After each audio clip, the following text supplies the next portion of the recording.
Dan di sini sekarang ini zaman sudah mulai berubah kan. Iya, betul. Dulu gampang dapatkan uang, sekarang susah dapatkan uang.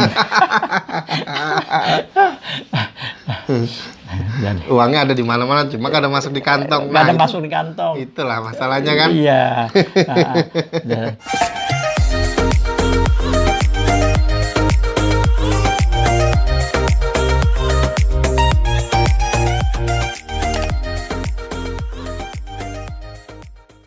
Assalamualaikum warahmatullahi wabarakatuh. Waalaikumsalam warahmatullahi wabarakatuh. Selamat datang di channel YouTube saya, Hilal Haitami Official. Pada hari ini saya bersama Pak Haji Yurhansah. Ya. Bujur ya, kadang Haji ya? Bujur. Saya panggilnya Pak Haji ya. Pak Haji Yurhansah atau gimana? Boleh Haji Yurhan. Oh, Pak Haji Yurhan. Ya, Haji Yurhan. Pak Haji Yurhan ini ya bisa dibilang di Balikpapan teman saya lama, dia juga lama sudah di bisnis ya, teman bisnis juga, terus juga sering kita ketemu juga nongkrong-nongkrong di warung kopi.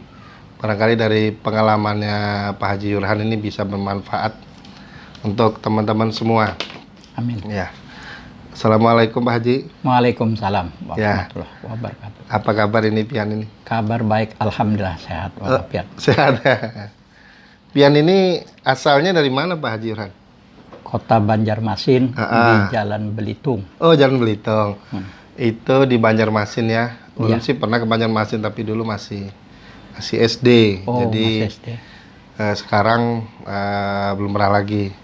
Dan kebetulan bini ulun dari Barabai. Oh, dari Barabai ya. Kira-kira berapa jam kalau itu dari Barabai ke Barabai? Banjarmasin Barabai diperkirakan 150 km. 150-an ya? Iya, 150 km. Mungkin sekitar 2 jam lah. 2 jam atau lebih ya? Iya, 2 jam. Anggap aja 3 jam lah ya? 3 jam. 3 jaman. Jadi memang Pak Haji Yurhan ini dari Banjarmasin, dia sering ke Balikpapan ya? Iya. Nah, di Pian, jadi ke Balikpapan ini mulainya kapan? Diperkirakan tahun 1974 lah. 74 ke Balikpapan? Iya. Dulu itu tahun 74 di Balikpapan. Pian itu apa berbisnis kah atau begawi kah di sini? Datang ke sini mencari kerja. Oh, mencari kerja. Tapi itu sudah Pian sudah berbini apa masih bujang? Oh, masih bujangan. Oh, tahun 74 ke Balikpapan. Pak Haji Yurhan ini masih bujang. Masih bujangan. Belum berkawan. Jadi dulu Balikpapan masih sepi ya Pak Haji? Sepi.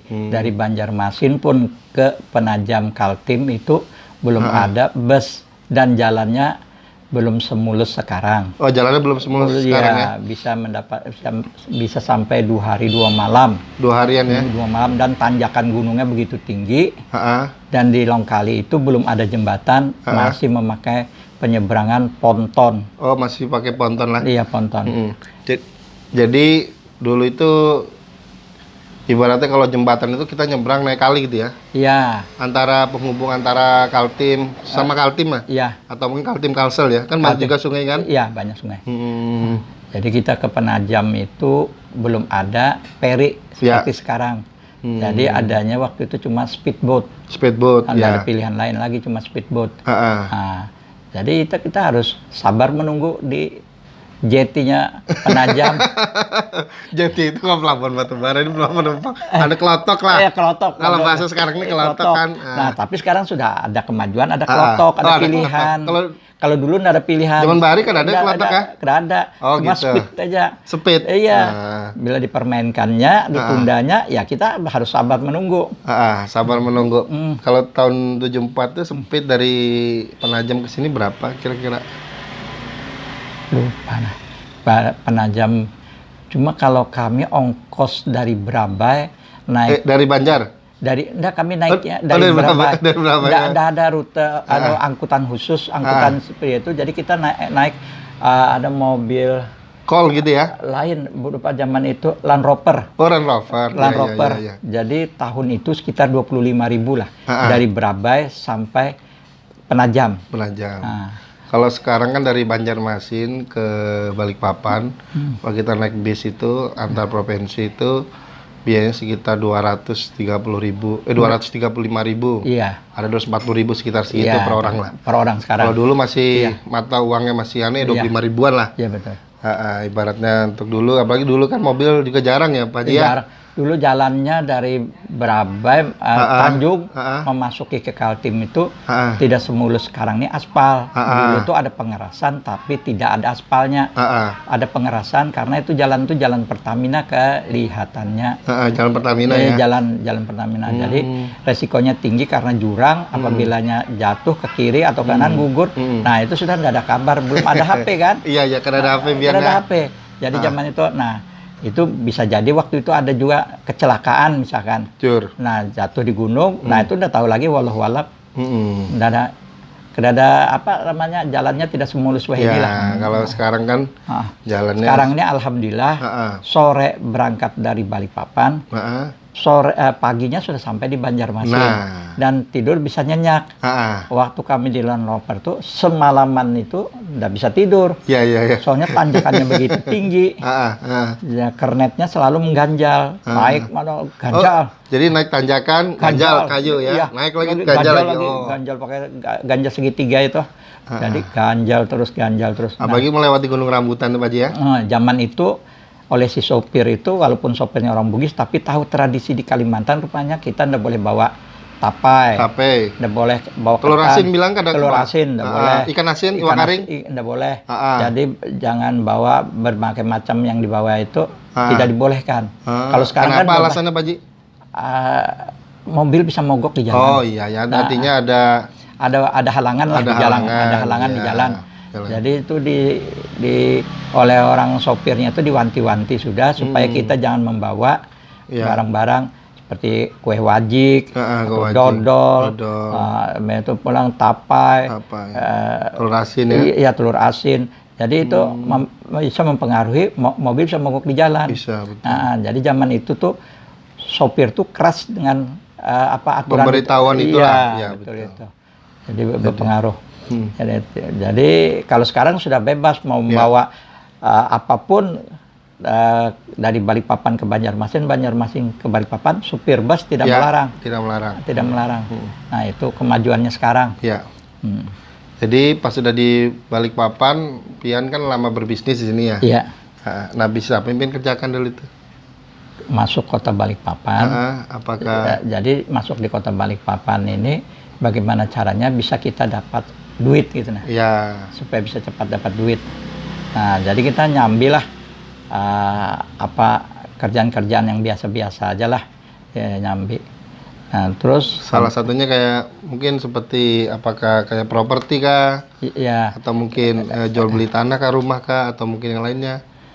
Kelihatannya zaman itu belum. Belum zaman itu, belum. Balikpapan masih tahun 74 ya? Iya, masih merem Balikpapan. Belum.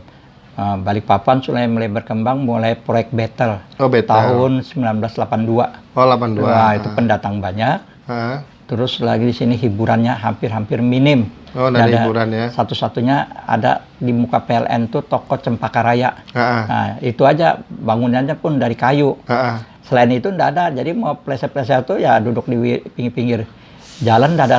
Taman tidak sebanyak begini sekarang, taman enggak ada. Oh gitu ya. Nah, jadi artinya tidak seramai sekarang lah Pak. Tidak seramai sekarang. Zaman itu kan sopir taksi itu ada taksi kayu. Oh, taksi kayu. Taksi kayu. Jadi taksi kayu itulah naiknya kita ya sekitar 50 jauh dekat 25.000. 25 rupiah ya. 25 rupiah. Masih 25 sen ya? 25. Pokoknya jauh tuh 50. Dekat Selawe. Oh iya. Zaman itu taksi kayu. Taksi kayu. Jadi kita bicara yang untuk sekarang aja ya Pak Haji Yuran ya. Jadi pas dulu tahun 74 kan memang belum ada saingan. Betul. Cuma kita mau bisa apapun kita ngikutin apa adanya dulu kan. Iya, betul. Sana. Kalau zaman sekarang ini zaman digital. Bisnisnya banyak, saingannya banyak. Oh iya, betul.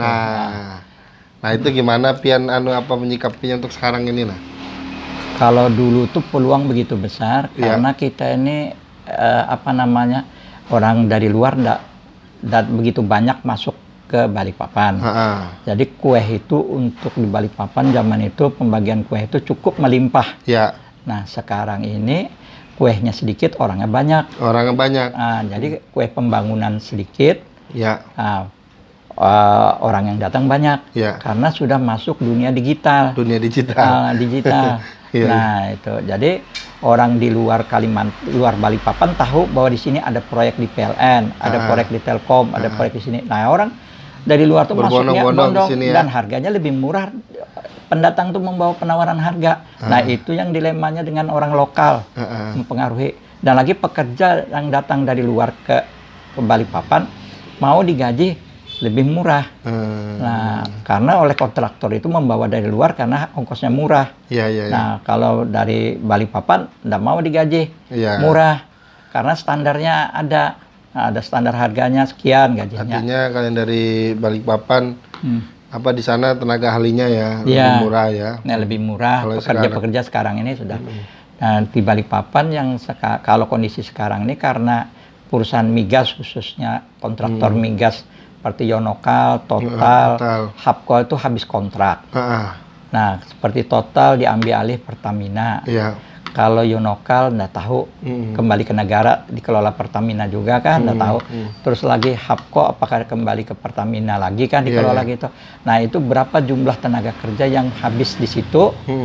Terus lagi dengan berkurangnya itu banyak PHK terjadi. Oh, itu zaman dulu ya. Sekarang ini sekarang PHK, ya. Banyak PHK kan pengurangan tenaga.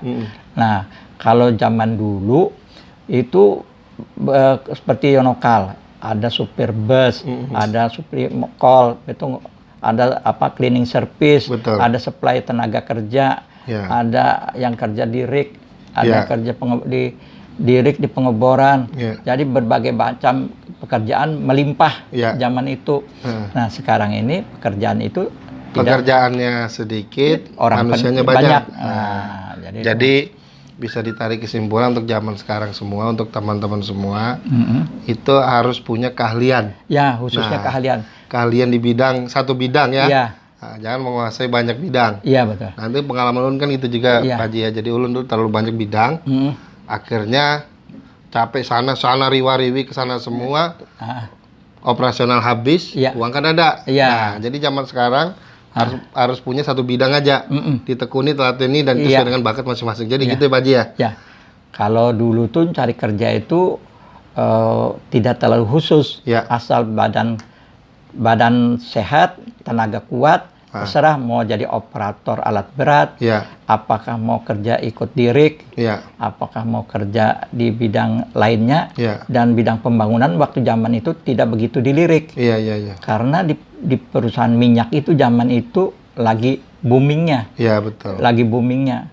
Nah, jadi kalau sekarang ini karena di migas ini sudah redup, nah jadi ini batu bara juga mulai redup, nah jadi orang ini sudah nggak begitu lagi jelas arahnya gitu. Nah, dunia usaha pun sudah sepi kan. Nah, sekarang kan nggak bisa dipungkiri kan, kita kan tinggal di Balikpapan nih Pak Haji ya. Balikpapan ini kan jadi penyangga ibu kota negara. Nah, IKN. Nah, Pian kan di sini termasuk senior lah. Nah, menurut Pian ini dengan adanya IKN ini, apa kira-kira untuk anak-anak muda di Balikpapan atau mungkin di sekitarnya lah. Nah, mungkin Pian bisa sarankan gimana gitu. Jadi dengan kita syukur alhamdulillah. Jadi Kaltim ini ditunjuk jadi ibu kota negara. Bersyukur dulu. Karena dengan ditunjuknya itu imbas pembangunan tentu ada kita rasakan untuk anak cucu kita. Kita rasakan nantinya. Dengan ibu kota negara ini. Nah, cuman untuk persaingan usaha atau utamanya untuk pekerja harus kompetensi, keahlian tuh harus dimiliki. Kalau misalkan kompetensi di bidang apa aja, itu di penduduk lokal, orang daerah harus ikut di sertifikasi atau ikut yang STM itu habis di STM itu dilanjutkan. Ada pendidikan lanjutannya. Pendidikan lanjutan yang kekhususan yang dibikin di pinggan itu apa itu? BLK. Nah, harus banyak di BLK. Jadi bisa lulusannya bisa ngelas, situ bisa mekanik, tapi itu lebih mengarah kepada kekhususan. Kalau zaman dulu tidak ada kekhususan, asal badan tegap, sehat, kuat, Nah, udah bisa kerja. Kalau sekarang itu tidak memerlukan ke situ, tetapi IQ-nya harus main otak lah. Main otak. Nah, main otak sekarang. Jadi bisa duduk main otak aja. Nah, itu jadi diutamakan kompetensi itu ditingkatkan melalui BLK, Balai Latihan Kerja. Nah, untuk orang daerah supaya orang daerah tidak jadi penonton. Iya. Jadi penonton. Dan lagi menghimbau kepada bank di daerah bisa membantu kepada UKM di daerah. Nah, UKM di daerah bisa berkembang berkompetisi dengan dari luar. Nah, jadi jadinya, ada bantuan modal, ada bantuan manajemen. Di baratnya orang yang punya usaha disupport lah. Ya, disupport karena harus dituntun. Ya. Dituntun bagaimana orang luar bisa berkembang. Nah, kita di sini juga harus ada yang menuntun. Di sini masih banyak yang berbakat. Nah, cuma tidak ada yang menuntun. Yang menuntun untuk mulai dipromosikannya, kualitas barang yang dijual, dan sebagainya, dan pemasarannya, cara pemasarannya. Jadi tidak lagi pemasaran itu dari seperti dijual di pasar. Ini sudah masuk ke digital ini kan, digital ini. Nah, jadi harus ada pemerintah daerah turut serta membantu UKM maupun pekerja. Dan di sini sekarang ini zaman sudah mulai berubah kan. Iya, betul. Dulu gampang mendapatkan uang, sekarang susah mendapatkan uang.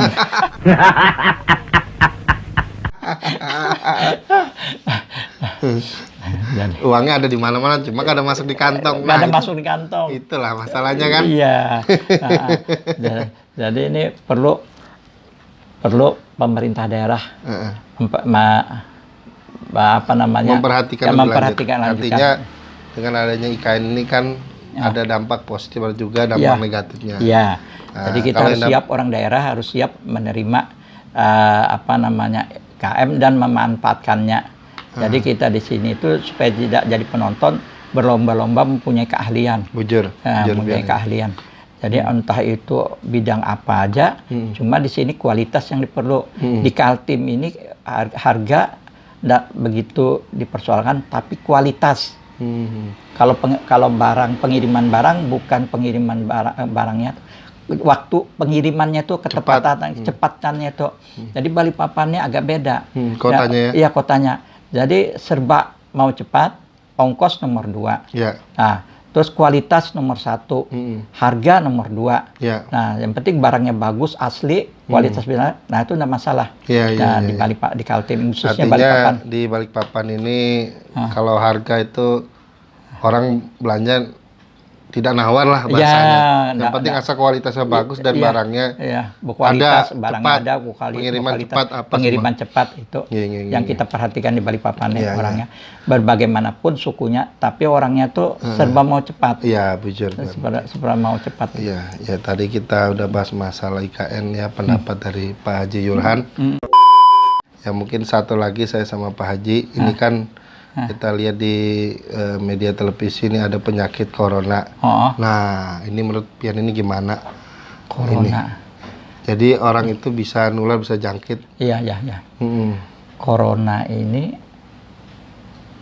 belum ada obatnya, apa sudah ada obatnya ya? Ya, obatnya sih masih teliti. Ini kelihatannya teguran dari Allah Ta'ala lah. Iya. Kelihatannya teguran dari Allah Ta'ala. Jadi agar kita lebih sering-sering beribadah lah kepadanya. Artinya kita lebih sering beribadah. Iya, mengingat kepadanya. Jaga kesehatan. Iya, jaga kesehatan. Kan? Jaga kesehatan. Sekarang juga di TV ada juga orang minum jamu. Nah, bagus itu. Minum temulawak apa aja? Iya. Temulawak, jahe merah. Jahe merah. Apalagi serai. Serai. Itu kunyit, bagus. Ya kan? Bagus itu. Sama temulawak, jahe merah, serai, kunyit. Itu aja Pak Ji ya? Itu aja. Jadi rempah-rempah alami rutin. Iya. Jadi jangan lupa berdoa. Amin. Ya kan? Karena Ini teguran nih. Jaga kesehatan dan kebersihan ya. Ini teguran. Jadi kelihatannya ada hal-hal yang menyimpang dilakukan oleh orang. Nah, inilah tegurannya. Nah, entah apa yang dikerjakan nggak tahu. Nah, cuma ini kalau bisa dikatakan teguran lah dari Allah Ta'ala. Ya, untuk kita berbenah berbenah diri, iya, memperbaiki diri. Memperbaiki diri. Iya, iya. Nah, iya. itu. Artinya untuk ke depan supaya kita ini banyak introspeksi diri, iya, ya kan? Introspeksi Karena diri. bumi ini sudah tua, Pak Haji lah. Iya, betul. Nah, terakhir ini ke Pian ini, Pian nanti tak suruh milih salah satu dan sebut apa dan alasannya apa. Ini ada 4 lah. Pian pilih mana? Mencintai atau dicintai? Mencintai atau dicintai? Mencintai aja. Oh, alasannya? Mencintai aja. Menyayangi lebih bagus. Oh, menyayangi lebih bagus. Iya, iya, iya. Menyayangi lebih bagus. Menyayangi betul bagus. Oke. Iya. Yang kedua, pilih mana? Nongkrong di warung kopi atau nongkrong di taman? Sebaiknya nongkrong di mendekati waktunya sholat, lebih baik menongkrong di masjid. Oh, di masjid.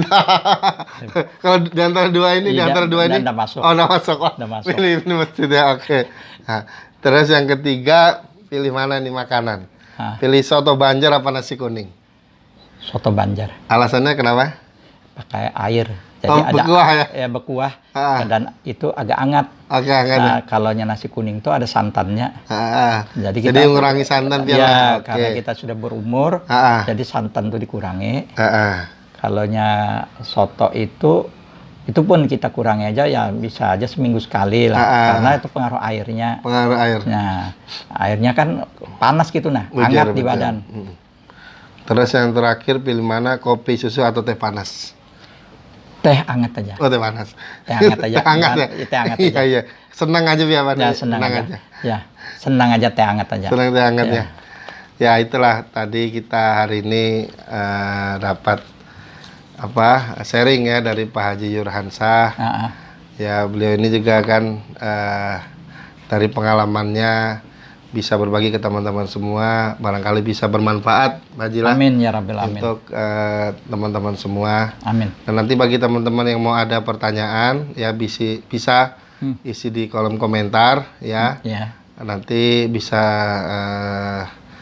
kita tanggapi nanti jawabannya ya. Itu saja. Terima kasih sudah menonton video ini. Makasih juga untuk Pak Haji sudah datang. Terima kasih sama-sama. Sekian dari saya ya. Assalamualaikum warahmatullahi wabarakatuh. Waalaikumsalam warahmatullahi wabarakatuh.